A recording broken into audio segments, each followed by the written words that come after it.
Presque toutes les Kia Optima de 3e génération qui circulent sur les routes de nos pays sont équipées de 4 cylindres essence en ligne à injection distribuée. Les opinions à leur sujet sont très différentes et les statistiques sont même effrayantes. Et c'est de cela dont il s'agit. Les moteurs de base de la Kia Optima sont des 4 cylindres atmosphériques de 2 litres à injection distribuée. Il existe deux de ces moteurs. G4KD est une unité plus ancienne de la famille Theta 2 et G4ND est de la famille NU. Il est identifiable par l'abréviation CVVL imprimée sur la couverture décorative. Ces moteurs sont équipés de blocs cylindres en aluminium et d'un entraînement par chaîne de distribution. Le G4ND plus récent est doté de compensateurs hydrauliques et est équipé d'un système permettant de modifier la hauteur de levée des soupapes, le même CVVL. Certes, jusqu'en 2017, les moteurs de la série NU n'avaient pas de gicleur d'huile. Ces moteurs sont considérés comme moins puissants en fer que le 2,4 litres. Les principales craintes concernent les éraflures à la surface des cylindres. Bien que les moteurs de 2 litres soient différents, ils présentent les mêmes problèmes, liés précisément à l'apparition d'une usure importante du groupe cylindre-piston. Pourtant, tout n'est pas si simple. Ces moteurs peuvent littéralement être « aimés » et alors des problèmes surviennent. Vous devez utiliser la bonne huile « fine », c'est-à-dire avec viscosité 0W20 ou 0W30. Il ne faut pas chauffer l'huile au ralenti. Nous démarrons le moteur et roulons lentement, commençons à appuyer activement sur la pédale lorsque la température du moteur augmente. Et il ne faut pas abuser des grilles du pare-choc. À cause de cette petite chose, le moteur fonctionnera dans un régime de température plus sévère. Des éraflures apparaissent immédiatement même après la destruction du convertisseur en céramique, sa poussière pénètre dans les cylindres et est frottée par les pistons. Encore une fois, le convertisseur meurt à cause d'une mauvaise essence. Si les propriétaires n'abusent pas de l'entretien, alors les deux moteurs de 2 litres durent plus de 300 000 km et rien n'arrive à leur CPG. Certes, avec un kilométrage d'environ 170 000 km, les chaînes de distribution devront être remplacées. Ils sont différents pour les moteurs 2 litres des séries Theta 2 et NU, 24, 321, 25, 000 et 24 321-2E 380, ce qui n'est pas surprenant.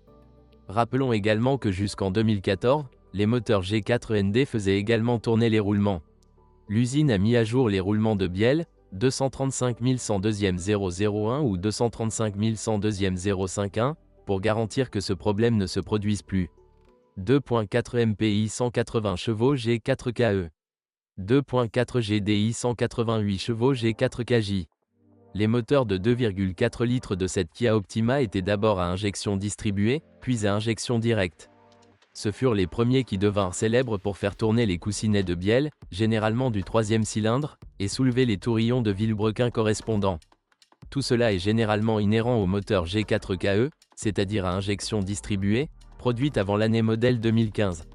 D'ailleurs, c'est précisément ce type de moteur sous le capot de cette voiture, selon le numéro 20, les mêmes roulements de bielle, 23 060-2 G400, sont identifiés, qui sont considérés comme infructueux, mais rien de tel, à savoir la rotation des roulements, cela ne s'est pas produit avec ce moteur. Et en général, avec un entretien minutieux normal, rien ne tourne sur ces moteurs. Ce moteur ne consomme pas d'huile, le niveau ne change jamais d'un remplacement à l'autre. Bien que, encore une fois, un bon nombre de ces moteurs consomment de l'huile à cause de segments de compression coincés. Encore une fois, ce sont tous les résultats d'une opération lorsque l'huile est changée à des intervalles de plus de 15 000 km et qu'il n'est pas clair ce qui est versé. Le moteur 2.4 GDI diffère du MPI par la culasse pour l'injection directe de carburant dans les cylindres. Comme vous l'avez compris, les injecteurs sont installés directement dans la culasse. En principe, il s'agit d'un moteur tout à fait normal. Tout ce qui le tue, c'est un entretien inadéquat et une huile de qualité douteuse. Et la 92e essence provoque la mort prématurée de la pompe d'injection de carburant, 35 320-2 GG à 0, en moyenne sur 80 000 km. Une pompe à carburant haute pression pour un moteur GDI coûte environ $350. Il n'y a pas de compensateurs hydrauliques dans l'entraînement des soupapes de ces moteurs, mais le réglage des écarts ne nécessite généralement pas beaucoup de temps si le moteur est alimenté uniquement à l'essence. Et la chaîne de distribution parcourt facilement plus de 400 000 km. Vous vous demandez si ce moteur a été réparé sur près de 350 000 km? Nous vous en parlerons bientôt. 2.0 TGDI 245 chevaux, 271 chevaux G4KH. Le moteur turbo de 2 litres, comme nous l'avons déjà noté, est allé à la Kia Optima pour le marché américain, et il existait également une version similaire en Corée, la K5 Turbo. Encore une fois, un moteur turbo n'a rien de terrible ni de gênant. Il appartient également à la famille Theta 2 et lors d'une maintenance normale, rien ne lui arrive. 1.7 CRDI 136 chevaux D4 FD. Les Kia Optima européennes étaient équipées d'un turbodiesel exclusif de 1,7 litres. Il ne se démarque par rien de spécial et n'a aucune faiblesse systématique. Tout est standard, le système d'alimentation en carburant de Bosch est fiable et réparable, la vanne EGR devra être nettoyée après 200 000 km, et avec elle la quasi-totalité du conduit d'admission. Et ici, nous le répétons également, nous ne lésinons pas sur le pétrole. De plus, la Kia Optima est devenue hybride dans cette génération.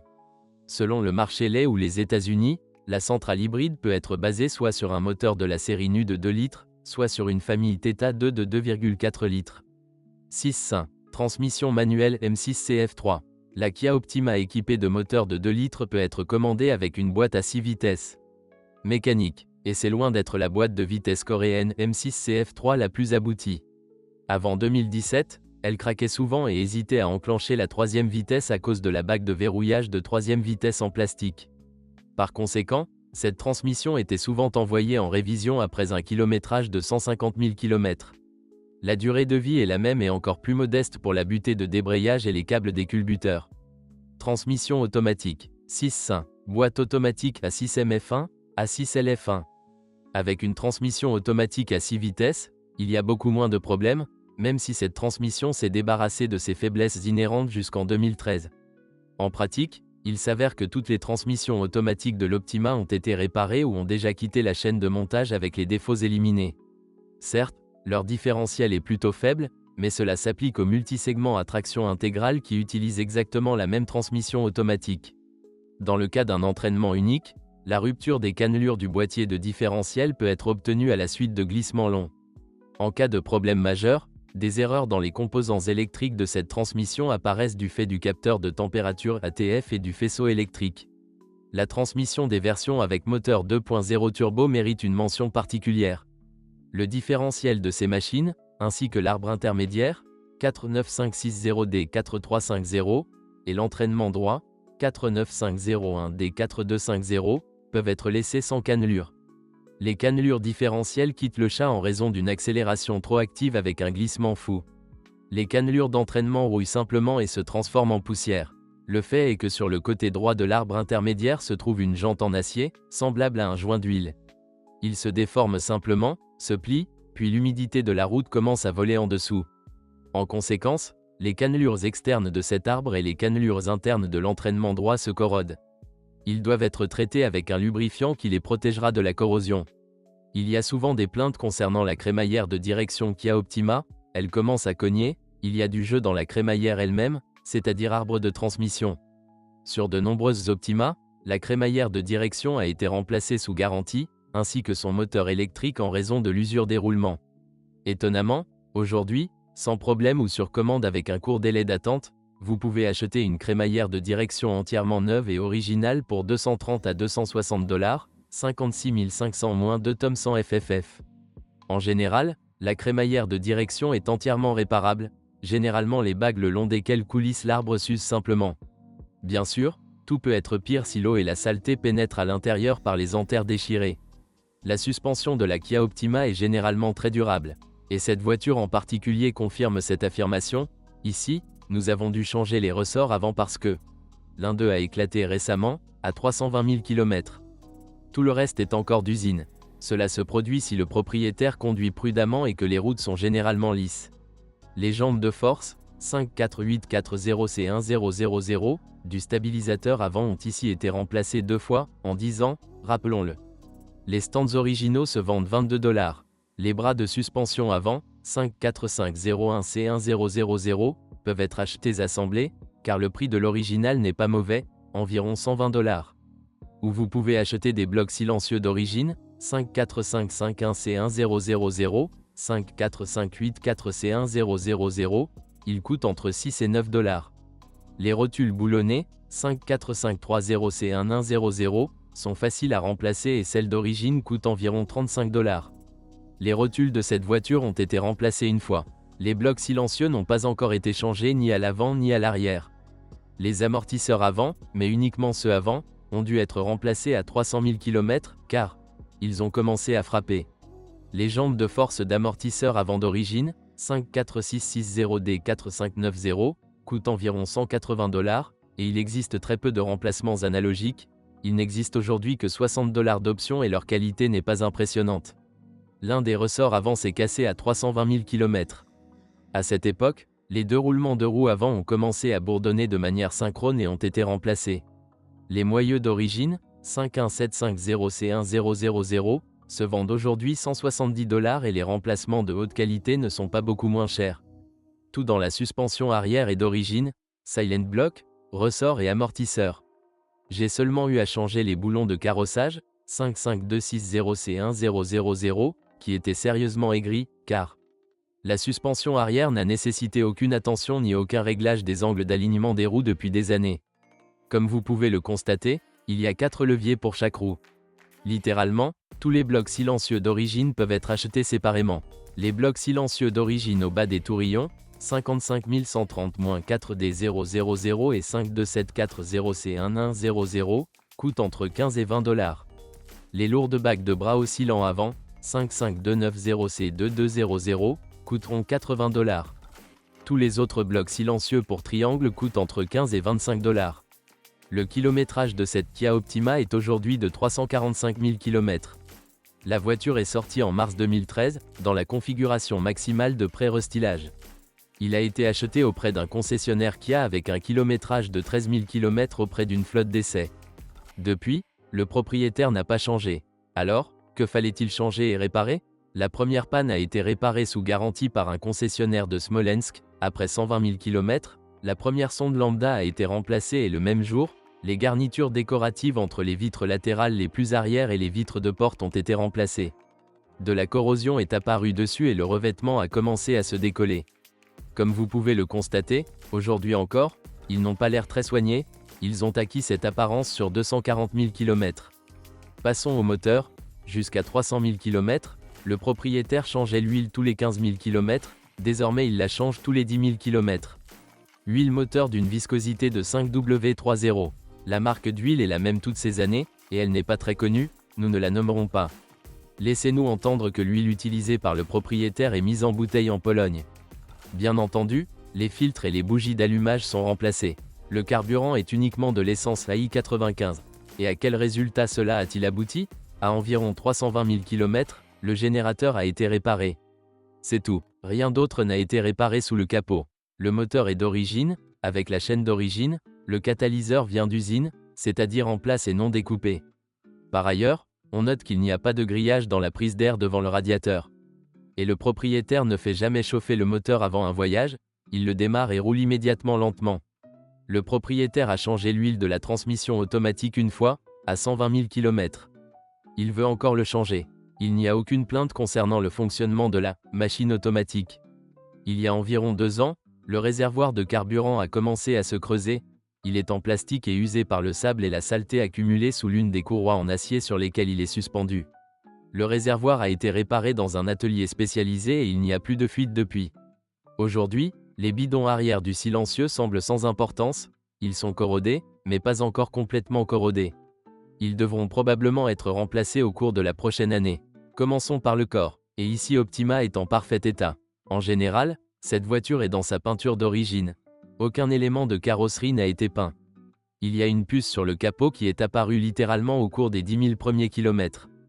Comme vous pouvez le constater, la peinture qui l'entoure gonfle peu. Le reste des chips a l'air très bien. En général, la Kia Optima est bien peinte, le métal est bien préparé pour la peinture. Certes, il existe des plaintes exclusives concernant les voitures blanches, la peinture sur le pare-choc arrière s'écaille le long de la jonction avec l'aile. Notez que cette voiture particulière développe de la corrosion sur le couvercle du coffre à un endroit familier à de nombreux modèles, autour du bouton de verrouillage du coffre. Faites attention aux roues de couleurs mélangées. Aujourd'hui, elles ont l'air neuves, car il y a 1 an, le propriétaire a acheté de nouvelles roues d'origine. Avant cela, la voiture roulait exactement sur les mêmes roues. Mais au fil du temps, toute leur beauté a littéralement gonflé et a commencé à s'effondrer. Il s'est avéré que restaurer leur beauté, c'est-à-dire peindre la face avant et la poncer, coûtera plus cher que l'achat de nouveaux disques. Les phares au xénon sont d'origine, Les ampoules qu'ils contiennent ont dû être changées une fois. Le problème du décollement du revêtement miroir sur les réflecteurs de lentilles est typique des phares Optima. Généralement, les phares deviennent aveugles après un kilométrage de 300 000 km. Ici, les feux de croisement ne sont toujours pas mauvais, mais ils suggèrent quand même qu'il faut faire quelque chose, soit changer les phares, soit restaurer les réflecteurs, soit installer de nouvelles lentilles et réflecteurs. L'humidité pénètre dans les feux arrière de certaines voitures, ce qui a un très mauvais effet sur la santé des LED, elles éclairent les bandes lumineuses. En raison de l'humidité, les rails sur lesquels les LED sont câblés se corrodent et brûlent eux-mêmes. Tout cela peut être restauré, mais vous devrez rechercher des LED pendant longtemps ou les retirer d'une lampe de poche donneuse. Un problème courant avec la Kia Optima est que les charnières trapézoïdales des essuie-glaces deviennent acides. Par conséquent, les essuie-glaces commencent à coller, ou même à se bloquer. Traction, c'est-à-dire le trapèze lui-même sans moteur peut être acheté séparément, 9812022T000, pour $80. Dans cette génération, l'intérieur de la Kia Optima a acquis un caractère qui ressemble vaguement à quelque chose d'allemand de vague. En fait, vous pouvez sentir la main de Peter Schreier, qui en 2010 a peaufiné le design de Kia. L'intérieur est fabriqué à partir de matériaux durables de qualité et a une meilleure apparence et une meilleure sensation qu'une Camry de la même époque. Certes, souvent la tresse du volant est non seulement polie, mais même sa couche supérieure est décollée. Ce défaut esthétique peut être résolu à moindre coût dans un atelier où la tresse est changée. Il existe de rares cas de mauvais fonctionnement des boutons situés sur le côté droit du volant. Dans ce cas, vous devrez retirer le volant, démonter et retirer les boutons et nettoyer les contacts situés en dessous. Optima n'a aucun problème électrique. Très rarement, des problèmes surviennent avec les mécanismes de pliage et de réglage des rétroviseurs, et cela est uniquement dû à la pénétration de saleté et d'humidité. En raison de l'humidité et de la corrosion qui en résulte, la caméra de recul meurt. Les sièges chauffants fonctionnent longtemps, le multimédia ne bug pas. Tout le reste est pareil que les autres voitures. Autrement dit, à un kilométrage élevé, le ventilateur du chauffage peut grincer et des problèmes peuvent survenir avec les registres de climatisation. À propos, l'unité de climatisation peut effectuer des diagnostics. Pour cela, mettez le contact, maintenez enfoncé le bouton off de la centrale de climatisation et appuyez simultanément 5 fois sur le côté droit, avec la flèche vers le haut, du bouton mode. Le système se diagnostiquera et vous donnera un numéro d'erreur sous la forme d'un numéro à 2 chiffres. Leur décodage est disponible sur Internet. Les zéros signifient qu'il n'y a pas d'erreur climatique. Parmi les équipements électriques de cette voiture, l'un des amortisseurs de climatisation nécessitait une attention particulière, car la température de l'air dans les conduits d'air droit n'était pas régulée. Maintenant, l'un des capteurs de stationnement dans le pare-choc arrière ne fonctionne plus.